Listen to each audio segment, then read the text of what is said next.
Welcome everybody. We're joined here with Paul. He is one of our SellerPro members. Now, if you have been an observant subscriber, then you'll notice about 4 months ago, I interviewed Paul, and that was when you first joined the 10K club. And I'm just going to reel off some stats here in case people didn't realize. So that was on the 10th of September, about 4 months ago, nearly to the day. We were talking about you sold 340 units in 11 days. You joined the 10K club. Your best day was 43 units in one day, all with one product, and you launched in about May of last year. Mm-hmm. So what I'd really want to kick in with, and what I think everyone wants to know is, what happened since then? Let's kind of go through an overview and then we'll pick it apart and kind of talk about your experience. Yeah, well, it's gone well. It's gone really well. So middle of May I started selling. To date, I've turned over 38.5 grand. So, pleased with that. First sort of 6 months, first year really. I've since launched a second product, and that went amazingly well, even better than the first one. So amazing. Right, so let's pick that apart. So six months of selling, and obviously it's launching 2 products, so your curve's going to kind of go up. What do you estimate that you could maybe do this year, considering also that you'll probably go out of stock a bit and all that sort of stuff? What are you aiming for this year? Well, first of all, I'm aiming to get that 100k award that you do, mate. So I'm definitely up for that. That's the baby. Yeah. That will happen this year, definitely. Yeah, exactly. So it's just rinse and repeat really. But I've learned a lot from the first one. Even now there's like little light bulb moments going on, and I'm just thinking, really, mate, you didn't get that first of all? How could you just know this now? And it's like, oh man. So it's like you don't know what you don't know, and as you're going along, you never stop learning, and things are unfolding, and light bulbs are going on. So it's gone great. The only thing was with my second product is I launched it in the last quarter, and of course Amazon had that rule. You can only have 200 units. Was it 200? Yeah. Yep, for new ASINs, yeah. Yeah, so I'd actually ordered 300 units, and I was like, literally when I heard, that I can have 200, I'm like, what the hell am I going to do? So I use Westbound Global, so there's a plug for you fellas, all right? Yeah, absolutely. And what they can do is hold 100 of my units in the warehouse. So 200 went in, and I was able to release that additional 100 just before Christmas. That they went in. So yeah, within a few weeks, I'd sold 300 units. It's great.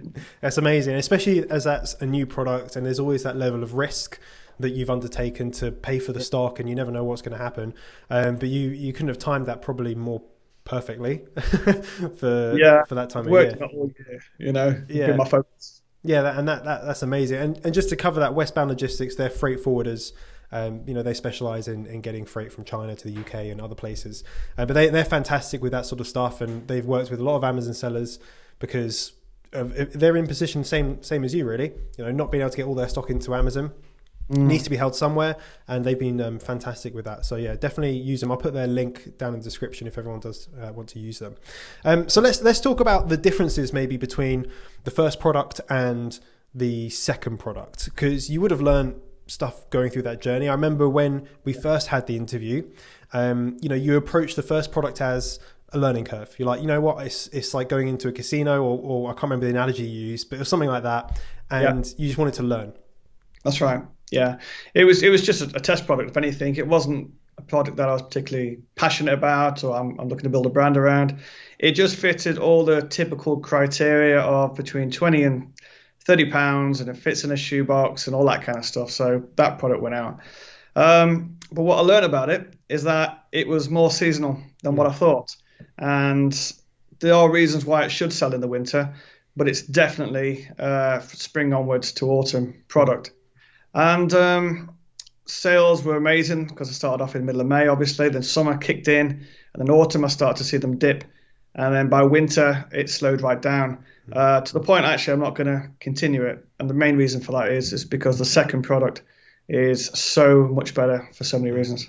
Okay, amazing. So when you were looking at that second product, which was, I think it was around that same sort of time that we spoke, maybe probably a bit before as well. What were you looking for that was different to the first one now that you've been through that process? Okay, well, the first one was a question of, does it work? And the second product is, it definitely does work, but how well does it work compared to other models? It's definitely not seasonal. It's more giftable, and it's selling for almost 3 times the cost of the first product. So there's better margins. And that was another thing I learned. It was like, for me, it was like setting up the listing is a bit of a ball ache, you know? And I thought, well, if I'm going to get all of those renders made and infographics and the listing bullet points and everything else, why not just have a more expensive product with better margins? So that's exactly what I went for. And it's giftable in the sense of it's unisex. So, you know, it works so much better. So I'm like, let's get another one of those kind of products out there. Yeah. And how did you approach the kind of branding aspect of it? Because you mentioned that, you know, on the first one, there wasn't that much of a brand, and you know how much, you know, we like to talk about brand. So how did that change on the second one? Well, like I said, the first one, I wasn't bothered about building a brand, wasn't passionate about it. In fact, what I actually did, see, I've always got like a bigger picture of thinking. It's just like, well, whatever, you're just going to fail your way forward to success. That's all you can do, right? So my thinking actually was, after that first product, I come up with a brand. I actually got it trademarked, an amazing logo and all the rest of it. In fact, I was on a call this morning to Natasha from Trade Eagle. Great company if you want to get your product trademarked. And she's like, well, how's it going? And I said, well, actually, funny enough, I'm scrapping that now. It's like, what? You know, and I says, yeah, so what's happened was my first product, the logo and the name itself is not so generic when it goes on the side of a product. But what I've actually done now is made an acronym about regarding that product or that brand, which is much better because it just fits more generically on lots of different products and things like that. And it's funny, actually, when you start looking at acronym logos, you start seeing them everywhere, like, you know, DHL or BBC or even NASA, you know. And at the time I was like, would this even work? You know, and it's like, are you kidding me? I mean, this everywhere, you know. So I've got the name, I've got it as an acronym, the logo, and now I'm going to work on getting that trademarked and then get brand registry.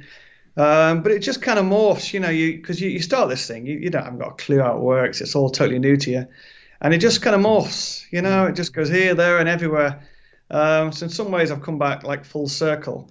But this is a much better way forward, because the reason I'm not going to continue with that second brand or the new brand I set up is that sales started on those particular products to go down and down and down. And I was just like, oh, maybe this was a little bit gimmicky or something like that. I don't know. So I've lost, I don't know, less than 500 quid or whatever. It doesn't matter, you know, bigger picture thinking. In a year's time, I'll have a trademark for this new product. I can launch new products around it and just go from there. Yeah, I mean, yeah, that's the thing with trademarks, is that because they take, 3 months minimum, really, you have to kind of take somewhat of a punt if you're not at the stage where you're already selling, where you're like, well, I have to do it now. And in 3 months' time, the lay of the land may be different. But if I don't do this, then it's going to have a delay. So I think that's, you know, it's a reasonable thing to happen. And you know, certainly I've done that in the past anyway.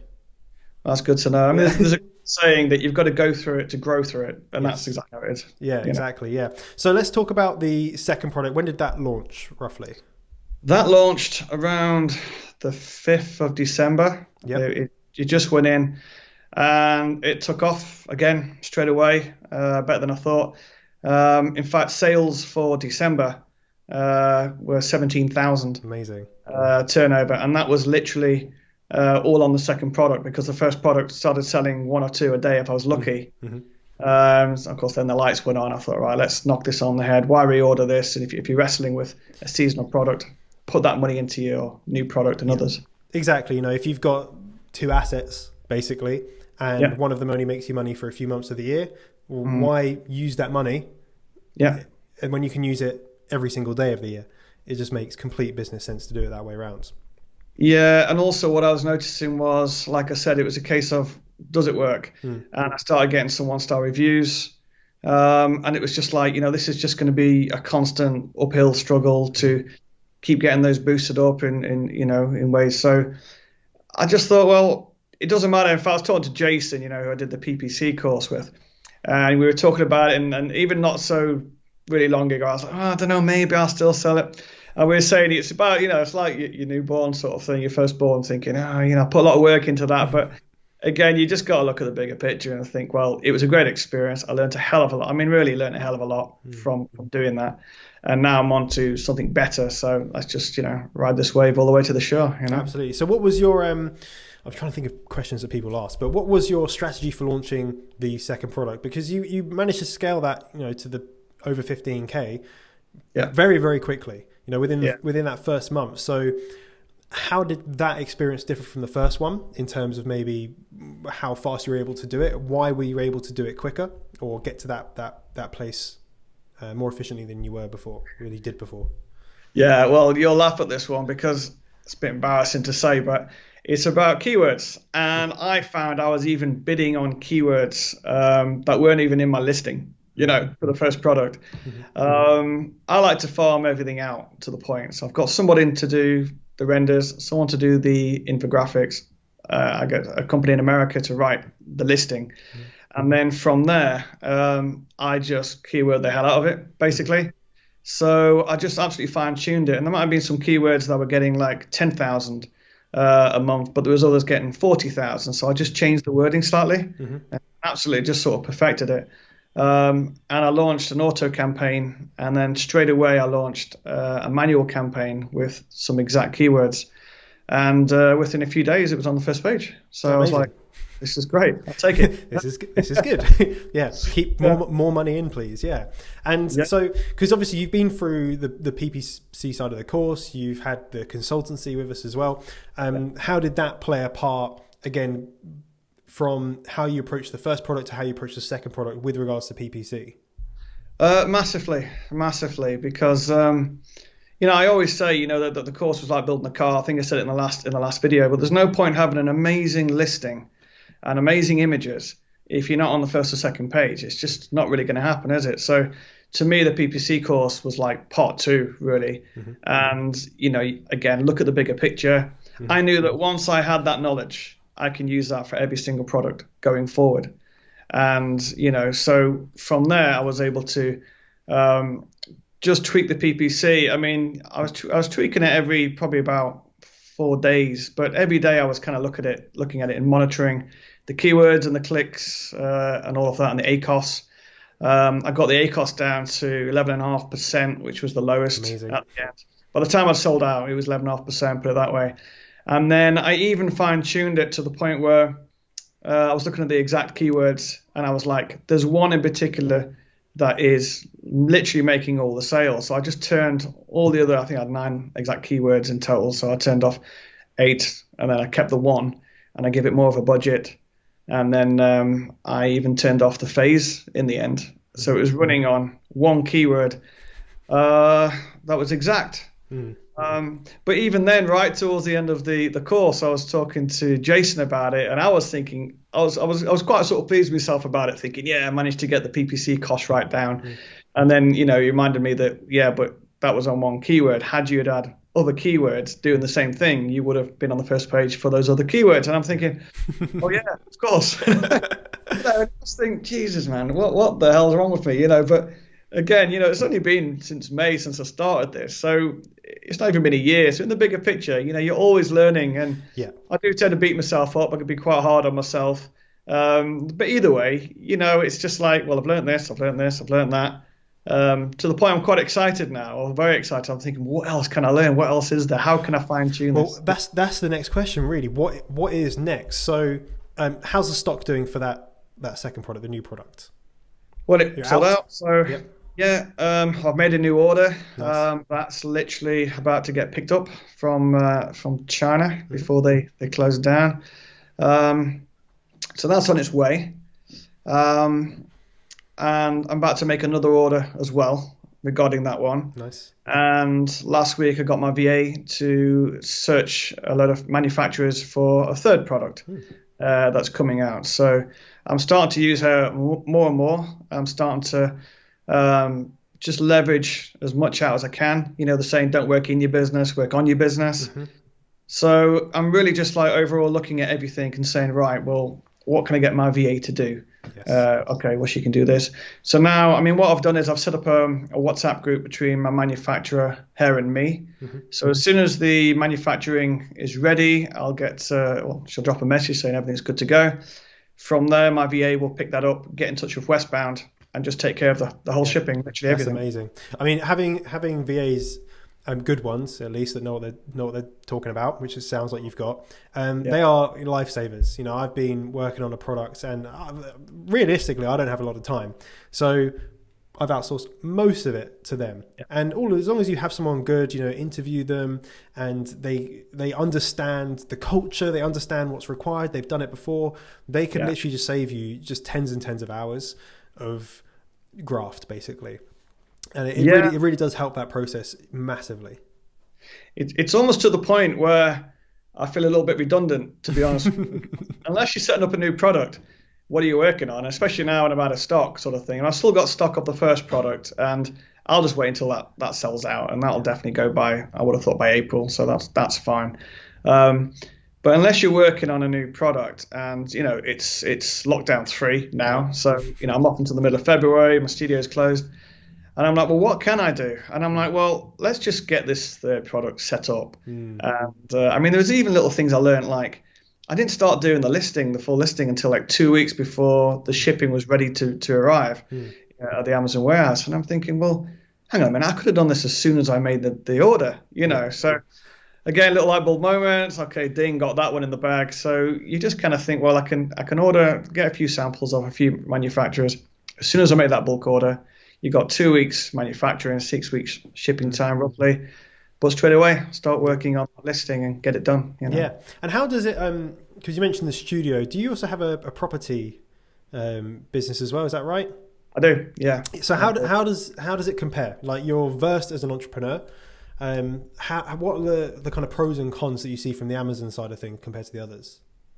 Well, it's funny you should ask, because even that property business is going to change literally because of the Amazon business. Okay. So we did a property course, my wife and I, 3 years ago, and it was a 12-month course, and we built it up to 41 tenants in 18 months. Nice. And we don't sit around, sort of thing. But my wife pretty much runs that now because she quit her job, so she plugged into that. So suddenly I'm back in my studio thinking, well, there must be something else I can do, because I'm kind of, in between shoots, you got time, right? And that's when the Amazon thing kicked in. But it's kicked in so much now that it's opened up so many opportunities. So what's going to happen is, like the property we've got, we rent out rooms in HMOs, has multiple occupancy. So we're actually going to eventually not do that and go back to single lets, where we just have families living in the houses. And the reason for that is that it's just less labor intensive. The major thing actually is that I hate the winters. I spent 15 years working on a cruise ship, the world in the sun, and I've been home about 6 years now, and I still hate the winter. It's just like, by the end of September, that's it till April. I'm thinking, this is miserable. I was walking the dog the other day, and I'm thinking, yeah, but it's Christmas and it's winter walking. It's all very nice. And I'm like, well, no, it's not. I've got my nose is freezing. My dog and my boots are covered in mud. It's grey and drizzly. This isn't great. So what we actually want to do eventually is, come the end of September, go abroad until May. Amazing. May, come back to England. We love England. We love the summers in England, love beer gardens, things like that.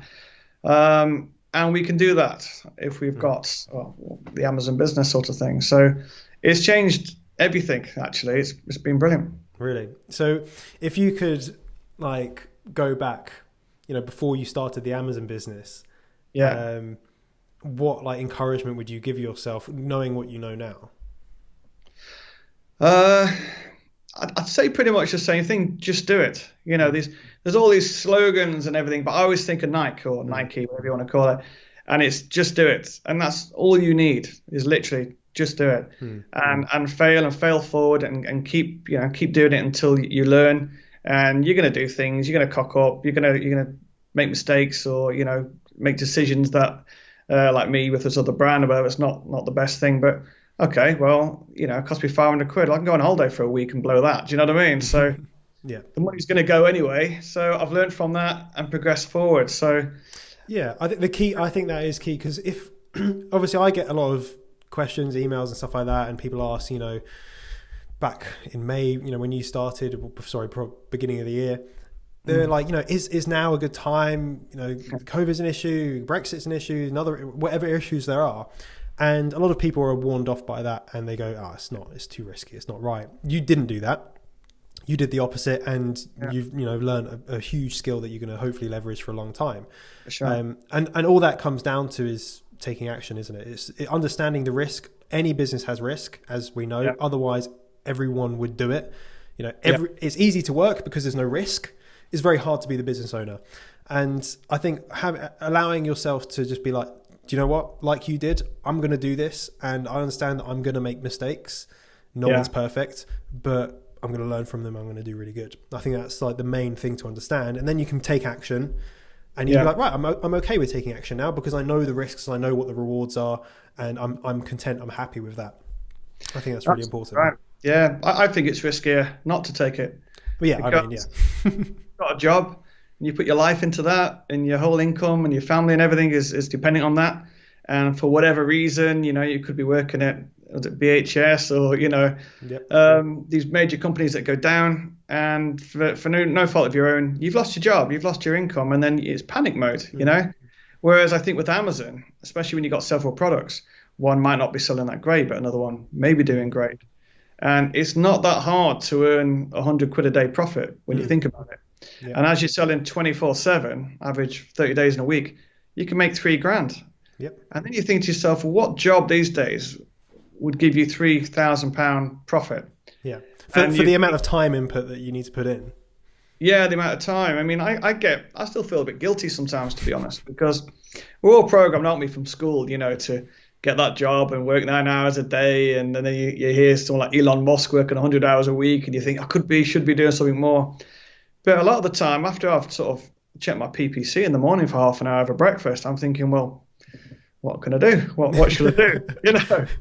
So I just go over the course again and start watching the videos. I thought, did I miss something? What can I learn? So it's roughly half an hour, let's say an hour a day. And that kind of keeps the business running. Yeah, just tweak the bits. Yep. Which ones? I mean, the first time round before I did the PPC course, I had 67 clicks and no sales on some of them. And again, I think, well, why didn't I pick up on that? Why didn't I kill it after sort of 8 to 10 clicks, whatever? And it's like, well, I just wasn't there. I just wasn't there with it. My head was so busy in the images and the renders and getting the photos and listing and keywords and things like that. I wasn't sort of focused too much on the PPC side of what I can do to tweak it, to better it. And now I am, to the point I'm thinking, have I got everything now? Because it actually seems quite easy now, to be honest with you. I know what you mean. Like, at the beginning, it's a massive hurdle. And when you start doing particularly things like advertising and doing PPC, it's still a big hurdle. The first time you do it, it's still confusing. We try and make it as easy as possible. But at the end of the day, it's numbers. It's, it's technical. Yes. But once you understand, and you've been through it now, twice, it's logical, but then you understand how one thing affects something else and what these numbers actually mean in real life, then it's actually becomes more like, oh, okay, well, this is happening. I know what I need to do. Like, I know that this is going to have this end result. And that only comes with time and an experience. And that's, I think, the stage you're at now. Yeah, absolutely. And it's just staying on top of it and fine tuning it. And then you go from there, and then it's like, well, let's just launch another product, then another one, then another one. And that's the beauty about this. It's not capped, it's limitless. And as long as you've got the money to buy the stock, which is always going to be the issue, and get the timing right so you're never out of stock, you're just off. It's really hard to get going, I think. It's not hard, I don't think, like learning what you got to learn. I mean, that is pretty tough, especially, like someone like me, it takes a while for things to sink in a little bit. It is hard to remember what to do, and you've got to push yourself and get out your comfort zone and all of that.